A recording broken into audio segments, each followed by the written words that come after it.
está el doctor Juan Manuel Pucineri. ¿Cómo vas, Juan? ¿Todo bien? Bien, bien, gracias por invitarme.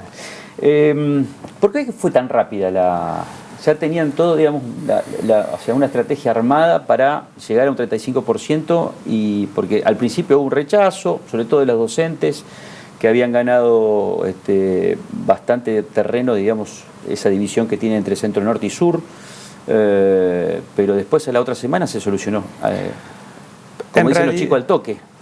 En realidad lo que hubo ahí fue una construcción que tiene que ver con una relación a su vez de confianza entre el gobierno y los gremios, en el sentido de que ambas partes saben que la paritaria implica una negociación y eso lleva consigo discusión, pero también ambas partes saben que se actúa de buena fe y con la verdad sobre la mesa. Y en esto el gobierno de alguna manera siempre fue anunciando lo que iba a suceder y lo que iba a proponer con anticipación. Nunca se manejó con la sorpresa como instrumento de negociación, sino que recuerdo el año pasado decíamos no se puede hacer paritaria, después dijimos podemos hacer, después dijimos podemos hacerla pagando de determinada manera, que fue lo de las sumas fijas que se instrumentó el año pasado. Y a principios de este año dijimos, vamos a un esquema diferente, porcentual, remunerativo, para nosotros si es anual mejor y con revisión. Y eso fue lo que propusimos y me parece que ahí hay como un entendimiento mutuo de que se obra de buena fe, digamos, que se obra con las cartas sobre la mesa en la negociación. Eso ayudó bastante en un escenario en el cual también anunciamos, al igual que en La Nación, que este año los salarios tenían que ganarle a la inflación, que eso tiene que ver con una política macroeconómica que no es solo Santa Fe, sino que es la Argentina. Sí, hoy uno de los parámetros del presupuesto dice que la inflación va a ser entre el 27 y el 29, o sea, en el presupuesto aparece el 27,5, o sea, por lo tanto, digamos, son 7 puntos y medio. En la presupuestaria, digamos, claramente la paritaria provincial se va a ubicar arriba de la estimación presupuestaria. Pero además tenemos un esquema de revisión en octubre, es decir, que si lo del presupuesto no se verifica en la realidad, también en octubre tenemos una instancia de revisión con todos los gremios de la administración. Y me parece que eso ayuda. Yo entiendo que en el caso de los docentes, inclusive la primera votación con alguna explicación más tendría también que haber tenido un resultado favorable. Me parece que allí, digamos, porque el cambio, digamos, de la política salarial tuvo que ver con adelantar un mes solamente, pero las líneas centrales quedaron inconmovibles. De julio a junio. De julio a junio. Y en la segunda votación hubo una diferencia holgada, digamos, es decir, que a mayor participación de los docentes, mayor se entendió la propuesta y mayor fue la diferencia en favor de la aceptación. Y porque la dirigencia también había planteado que la propuesta era buena, digamos, tanto los dirigentes de ANSAFE como los dirigentes de UPCN y ATE en la paritaria central. Agrego que además en estos parámetros se acordó con los sindicatos de Luz y Fuerza, con Obra Sanitaria, con Viales, con el sindicato de la autopista. Es decir, que estamos hablando de que no se trata de casos aislados, sino que se entendió que era una oferta buena, que el gobierno está en condiciones de afrontar. Y con esta idea, digamos, en la medida en que se pueda cumplir con los trabajadores públicos en el marco de la buena fe y de la necesidad de ir mejorando la cuestión salarial, el gobierno lo va a hacer.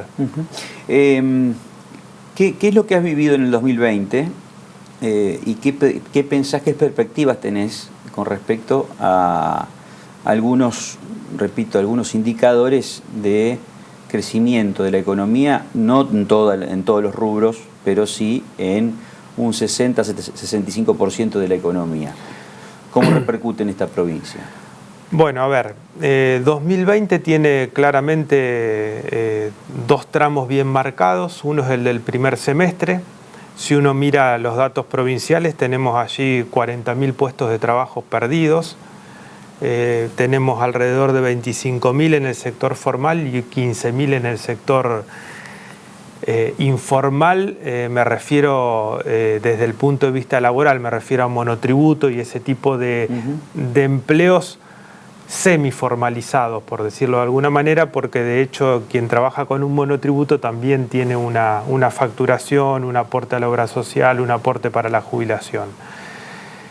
Y además 200.000 trabajadores que cobraron con reducción salarial, es decir, cobraron menos de salario porque había que hacer acuerdos para sostener el empleo pagando menos, digamos, y eso sucedió en la Argentina y sucedió acá en Santa Fe. A partir del tercer trimestre se empieza a notar una mejora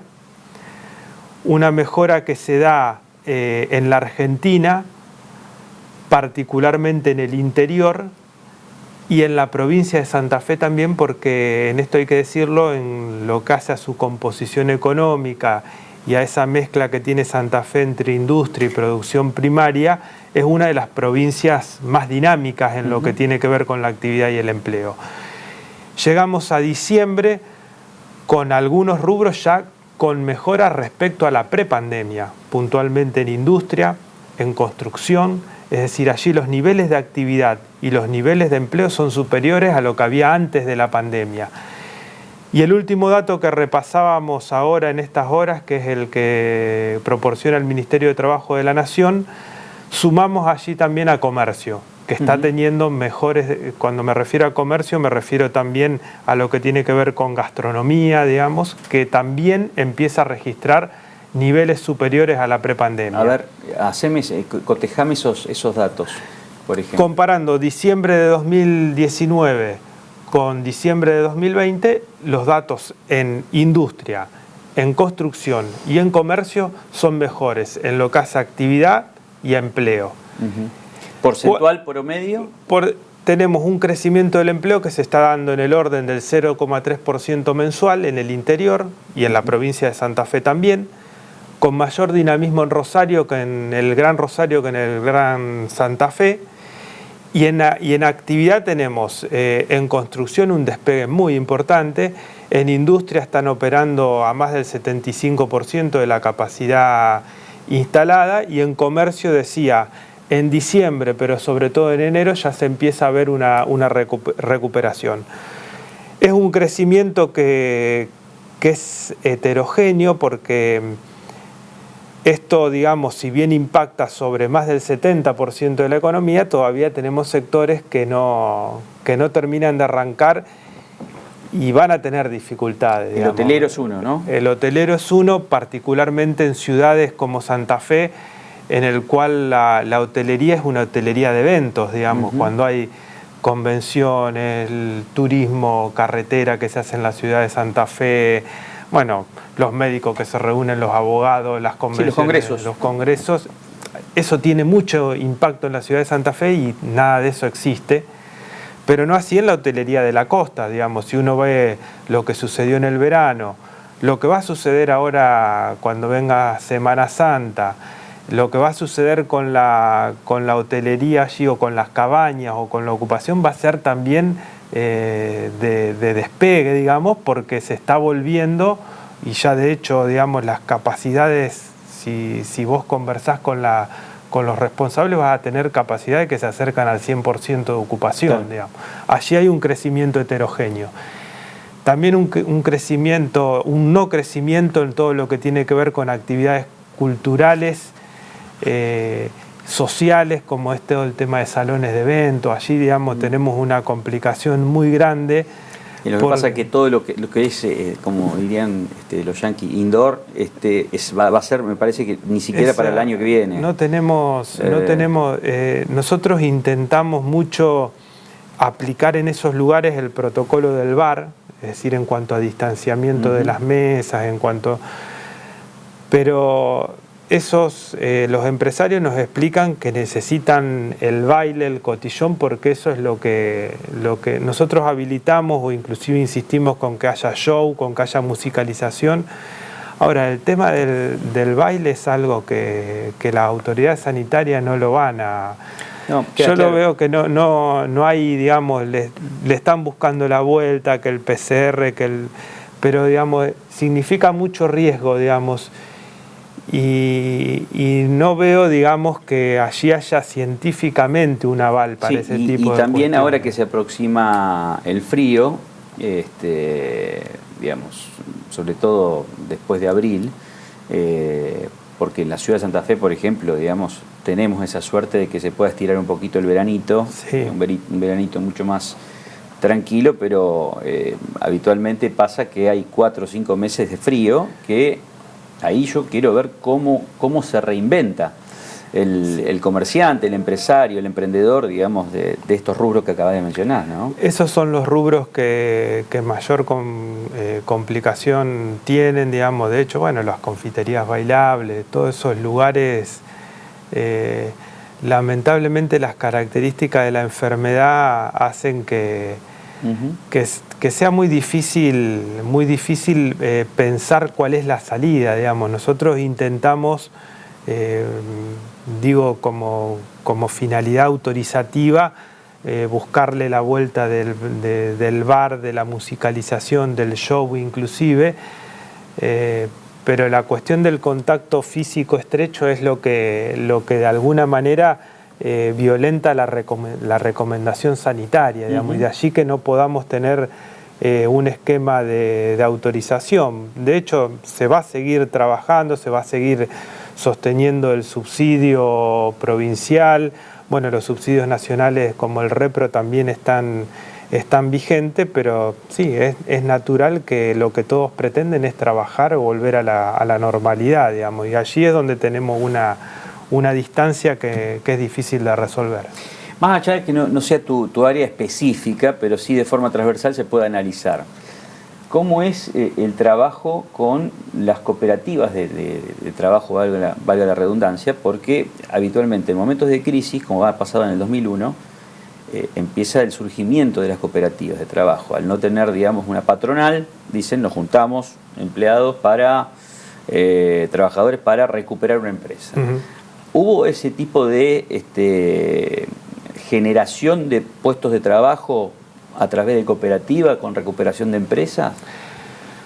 Con recuperación de empresa hay algunos ejemplos, bueno, que ya vienen de hace un tiempo. Acá en Santa Fe ahí está la fábrica de fideo, Galetti, Narampol, digamos. Hay algunas experiencias en el sur con la cerámica, por ejemplo. ¿Y en pandemia? Allí lo que hay con mayor presencia de cooperativas es las cooperativas que hacen alguna obra pública. Allí, digamos, el municipio que tiene que hacer un trabajo de desagüe, de zanjeo, y lo hace a través de la utilización de estas cooperativas. Eso, digamos, se canaliza a través del Ministerio de Desarrollo Social, básicamente.